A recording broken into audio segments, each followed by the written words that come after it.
And this sub bass off the bat sounded good, but it just needed a little bit of processing. So as you can see, these are all the plugins that I've inserted, which I'm going to bypass just for now, and I'm going to solo the sub bass just so you can hear what it's doing on its own, just so you can get a feel of the sound and the programming.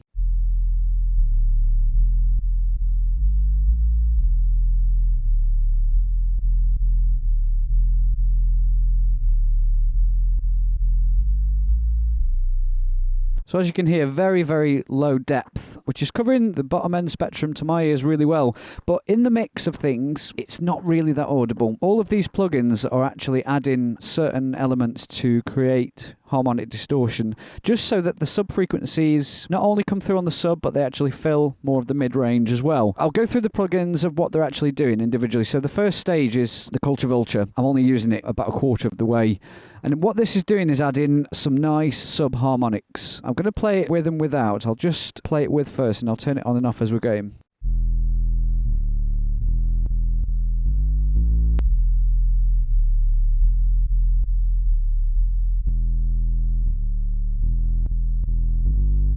It adds kind of a subtle distortion, but it also focuses more on the mid-range and pushes the frequencies a little bit higher, as well as retaining the sub-frequencies, which is really important because on small speakers, you're not going to really hear a lot of that sub-end. So it's good to add this to cover the mid-range on small speakers. These days, a lot of people are listening on small speakers or small headphones, and I just tend to find that adding this plugin really, really does help to add a bit of harmonic distortion. There is a preset that comes with it, even harmonics, but I've had to tweak it just to fit in the mix of this track, and then I've blended it in with a little bit of parallel on the mix. But this is the first stage of the harmonics. There's a few more plugins that are introducing even more harmonics, so I don't like to do too much with one plugin, do a little bit on multiple. So that's the first stage, and then we're going into the Studer A800, and this is adding again more harmonics. I'll play it with and without.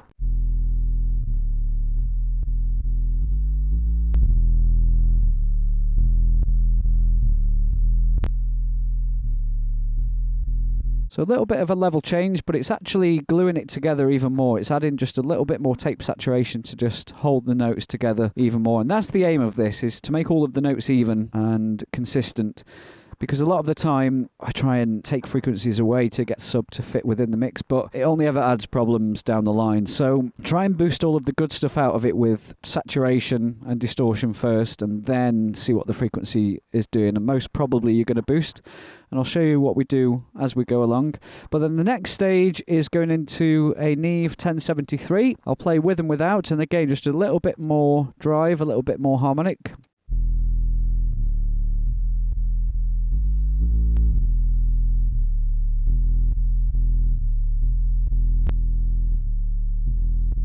Very, very subtle what it's doing, but it's all adding up to become a nice, even tone. And then we've got the SSL 4000E series channel strip. Again, using the mic drive just to add a little bit more saturation. Here's with and without.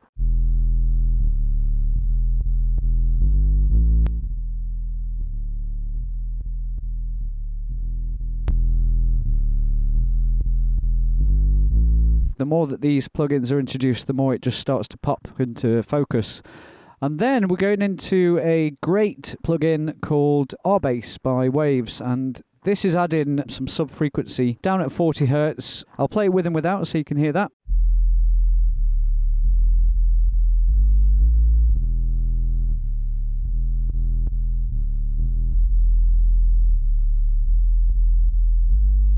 So you can probably hear what it's doing is taming the mid-range a little bit, what we've added on the harmonic distortion, but then boosting the low end again just to have a bit more control over that sub end. And then we're going into a Pultec. This is going to be holding the sub end even more. We've got a nice boost at 60 Hertz. All of the top end is being rolled off up to 3K. Nice wide bandwidth. And the EQP1A is great for anything like this, any sub frequencies. There is a preset that we did start with called Reggae Bass, and then I've tweaked it according to the track. So I'll start with and without, and you'll hear what that does.